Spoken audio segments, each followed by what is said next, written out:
Hi Year 10, it's Mr. Ray here. I am contacting you because I'm aware that a few of you are finding B10 The Nervous System quite hard. So here is a short video, a short tutorial to talk you through the ins and outs of the idea of the nervous system, and then I'll direct you to Caboodle where you can actually find the tasks that you need to do to be successful. Okay, so I'm going to quickly put this on a slideshow. Hopefully my face is there. Yeah, it's still there. So B10 is all about the nervous system, and most importantly, what the components are of it, and actually the role it plays within the body. So if we just click onto this first slide here, that's me, Mr. Ray. Why is the nervous system important? Well, the first reason why it's important is to do with this really important biological word, which you see on the screen here. It says homeostasis, and literally that translates into the simple meaning of same state. Your body is the product of thousands, if not millions of years of evolution, and it is designed to run in very specific conditions. And your body has a number of systems that work together to try and maintain that, one of which is the nervous system. The other one being what's something called the endocrine system, which is where your hormones are released from. So the nervous system is a really important part of keeping things constant in your body, and your body needs to be constant, have a perfect constant internal environment, and that is what homeostasis actually means. It means the maintenance of a constant internal environment, meaning the temperature, the amount of water, the amount of blood sugar levels, and all of these things are kept at a very, very thin window in order for your body to work as well as it actually can. So homeostasis is a really important part of staying alive, and the nervous system plays a really, really crucial role within that. Okay, so on the board, and if I just quickly remove myself from here so people can't see me. Oh, I've just gone off the slideshow, one moment. Here we go. Okay, so the slideshow there, you'll see these words on the board. You'll see that these are all the keywords that you will actually need to be successful in this unit. So we've got neuron, sensory neuron, motor neuron, relay neuron, stimulus, receptor, effector, central nervous system, and a reflex. Okay, and what I'm going to actually ask you to do here, I'm going to ask you to pause the video, okay, and pause the video here, and what I'd like to do is just try and order these, try and match them up to see if you have an understanding of which one might be. Now you can use your revision guide, you can use Caboodle on your phone, or whatever it might be, but pause the video here, I'll pause for a second, and then we'll resume in a second.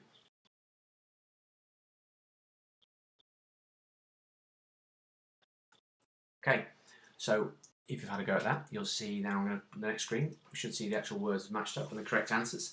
And here you can see neurons are a nerve cell or specialised to transmit electrical impulses, and multiple neurons together is actually called a nerve, and you'll recognise that. So what we're going to look at now is in more detail the parts of the nervous system that you need to be aware of for this unit. Okay, so first of all, your nervous system is made up of two areas. It's your central nervous system, which you may have heard of. It's often abbreviated to CNS, and your peripheral nervous system. Your central nervous system contains your brain and your spinal cord, and your peripheral nervous system are your sensory and motor neurons, which reach out to the extremities of your body. And what they do is they actually link together two really important parts of our body. We call them our receptors and our effectors.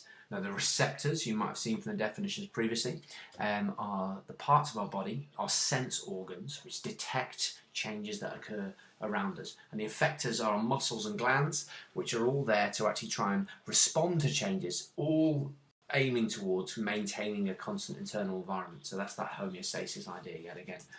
So these are the things that actually are the bread and butter of the nervous system. They are indeed your neurons, and a nervous impulse, which is mainly an electrical signal, is actually carried by these cells along the long thin section, which you'll see along here.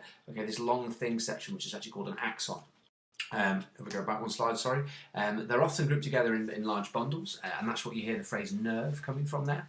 So you have various parts. This section here is called the cell body. Okay, I'll run back again, and then we have the endings. You can see they're highly branched, which allows them to connect together. And we'll talk about something that occurs at these endings in a minute. Okay. Now you've got three main types of neurons within our nervous system. We have sensory neurons, which carry an impulse away from our sense organs, our receptors, and towards our central nervous system. You've got motor neurons, which carry nervous impulses from our central nervous system to muscles and glands. They're your effectors.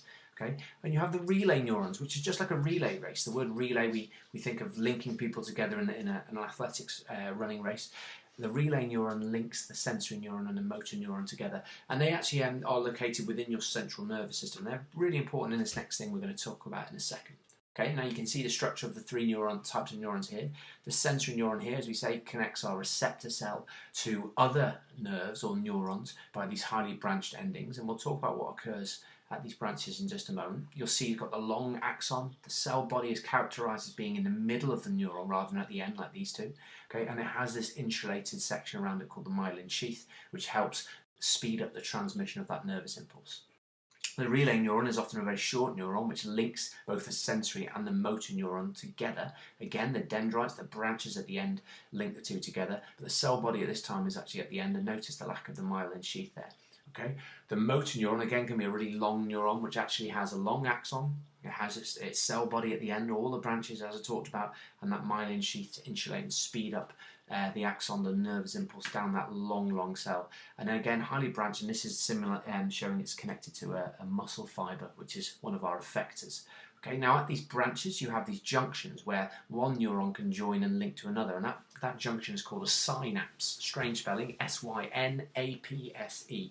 And when a nervous impulse, say it comes down this receptor here and goes along the axon to this endpoint here, when it reaches the end, it'll get to a synapse. And as it reaches there, the nervous impulse will trigger the release of chemicals across a very small gap, which is called the synapse. It's the gap between the two neurons. And it releases a chemical called a neurotransmitter. And when a chemical is released by this neuron at the end to across this little gap here, the next neuron will detect those neurotransmitters, and that will stimulate a new impulse down this cell just here.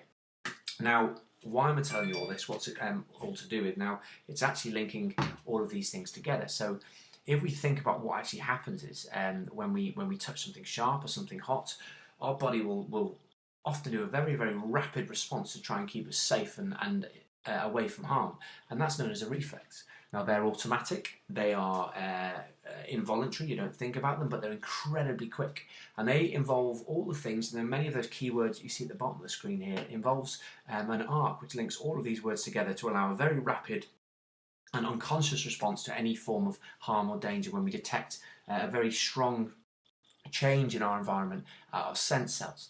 Now, those changes in our environment are called a stimulus, and I'm giving you the first word here to just to get this underway, to show you this pin sticking to the skin as it's shown here. Now, what I'd like you to do is pause the video here, have a look at your revision guides, your textbooks, on your phone, whatever it might be, and try and label these keywords in the 7 boxes that are on the screen. And I've given you the first one. It's a stimulus, a change in your environment or your external environment around you. Okay, let's see how we got on. So we have here, as I said, if I click on the screen in just a minute, there we go, there's the words. You can see all of these neurons work together to form these very fast reflexes, which is called a stimulus. Now, a stimulus occurs in this case when a pin pushes into the skin, which is one of our receptor cells, our sense organs for touch, and that will trigger a nervous impulse down that first blue neuron, which is the sensory neuron. And you can see the cell body in the middle there, which is that little telltale that's linking the senses to our spinal column, which is here, the central nervous system. At the junction, you'll see a synapse, which is where that circle part is between the blue and the green little neuron. And we have that small linking neuron, just like a relay button in a relay race, which is our relay neuron here, which is located in the central nervous system. This allows a very short and automatic response. Our spinal cord will decipher the impulse and very quickly send that unconscious response back.